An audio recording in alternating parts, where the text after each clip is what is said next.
Okay, so chapter 13 is the chapter that deals with organizational communication and the concept of globalization. And so here we sort of take an intercultural view of business, looking at industry, looking at organizations within a cultural context with the notion of certainly of globalism. So quickly to go through this, as usual, the chapter objectives are as follows.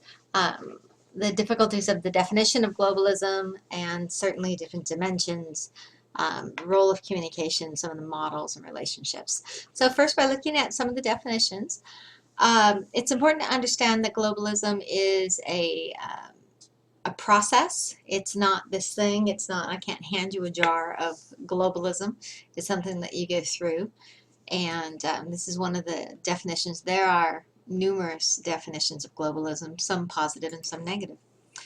And obviously here you have a good view in terms of advocates and criticism of globalism. And it can be very controversial in terms of some people's passion in terms of the topic of globalism and whether it's a good thing or a bad thing in society. Views are very dramatically different. And I think you'll find that the section of the book where it talks about jihad versus McWorld to be very interesting. It was one of the parts of the chapters I think that I enjoyed the most in terms of that particular connotation and that the definition. So in terms of some of the spheres of globalization, there are three that are looked at: the notion of economics, of politics, and then the idea of culture and gender together.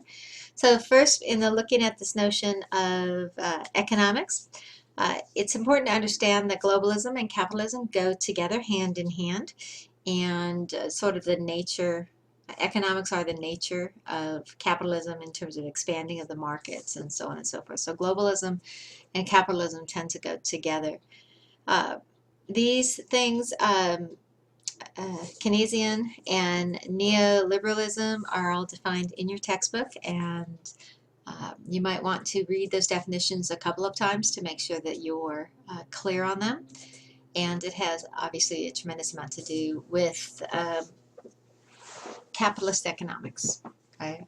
You know, very familiar with what we are accustomed to. And so each of those, like I said, are discussed in your textbook. Certainly Friedman's views, and you'll find these discussed in terms of negativism, or negative view and a positive view. And here we have, again, some of those debates about those benefits of this concept of neoliberalism. And this graph I found to be particularly interesting. That when you look at that the idea of the rich get richer, this top one here, whereas this is your productivity level, and this is the concept of the average worker, which is much more of a flat line. And so they argue that this concept of neoliberalism basically benefits only the elite in a society. In terms of the second sphere of globalism that's discussed in your book, that of politics, here this idea of a nation state, this is where you're looking at things like transnational corporations, what they call TNCs frequently, and how powerful they can become, and in terms of their influence because of their monetary power and their monetary connection. One of the areas that they look at when they look at politics even goes down to looking at the amount of taxes paid by corporations versus individuals, and there's a lot of elements within this. So again, you find this expanded. I found the discussion of resistance to be an interesting one in this chapter, where it looks at those who basically rise up sort of against the man, the organization, to offer some type of resistance, some capacity. One of the illustrations of that was in the concept of culture jamming, and there are a few of you that plan on using that case study in the book about the Nike uh, custom designed shoes in that case study as an example of culture jamming. So you'll find that explained. And the third area that's talked about is the notion of um, culture. And this has a lot to do with this idea that globalism and individualism tend to go more hand in hand than globalism and collectivism. And yet 70% of the world is collectivistic. They are more concerned about the unit, about the family, about meeting each other's needs, whereas individualism are more focused on meeting individual needs. And so globalism tends to promote this culture of consumption where you go out and you get, you buy, you buy, you buy. And that very much fuels that. And that is more consistent within an individualistic culture and not a collectivistic culture. And that's a problem because 70% of the world tends to be collectivistic. Okay, and then you have this notion of cultural hybridity, has the idea that A plus B are creating C, which existed neither in A by itself or in B by itself, and it's created its own little blend. And not necessarily a bad thing, but other people say it's an unusual thing, if nothing else. Okay. And globalism and globalism, or yeah, globalism and glocalization.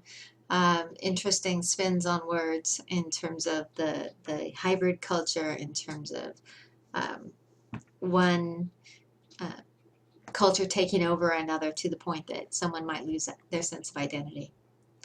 And yet again, you find those terms defined.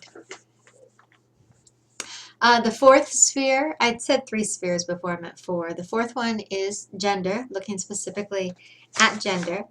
And in this area, it's interesting because they truly are attempting to look at the role of the female in a unique way and how has this shifted. And many people have argued that because of globalization, women have become more subjugated rather than less. That the role of women in corporation is more of a support role in terms of the nannies, the cooks, the housekeepers, and so on and so forth, so that the corporate world, and even those few cases where you have a woman in upper management where she could be successful, it's only because of those women who take those lower roles. So this idea of feminism of survival is very provocative. Okay, and this is just one particular study that is explained in detail. So in terms of organizational and democracy, or rather communication and organizational democracy, there are 3 approaches, 3 different ways that look at the combination and the role of communication. And it's Mason, Stolen, Cheney, and Dietz. So the first, of course, is Mason. And Mason argues that there are 5 different dimensions to any workplace democracy. And they are explained right there. So then in more detail, extensity is the number of people that are involved in the decision-making scope. Is then how many issues do you have decision-making authority about? Mode is how do you make your involvement in decision-making happen. Intensity is that degree of psychological commitment, how invested you are. The quality is whether or not it really makes a difference at all. Certainly there are times that perhaps your opinion has been solicited and it's more been of a token value than of any real value. Stoll and Cheney, they look at these paradoxes of participation, sort of a different view. They're looking at different complexities of organizational participation, and they argue that there are 4 main categories that are explored. And that's paradoxy of structure, which is the idea of the rules, the norms, the protocols, the methods that are set in place. That's paradox of structure. Paradox of agency has to do with whether you participate in an individual fashion or as a member of a group or of a team or of a committee. Identity has a lot to do with how well the pressure to conform, to blend in, or to be your own person, how diversity is embraced or perhaps suppressed. And power has a lot to do with control.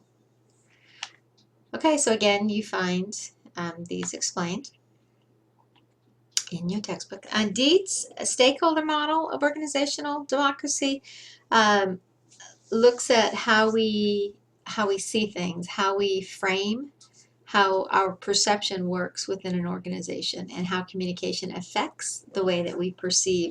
Very much a communication-centered approach, and very beneficial in that way. Okay, so I think that all looks fairly similar. Yeah. Okay, and then it defines what a stakeholder is in his particular model. So that's a very superficial overview of the chapter. You'll have to obviously read carefully for some of the details. Remember that predominantly this chapter is looking at the influence of the organization on the global community and vice versa. Is looking at the role of communication in that environment, and gives you some different models or some different approaches to look at it with. Okay, so I'll finish this one up and then we'll look at the last one, chapter 14.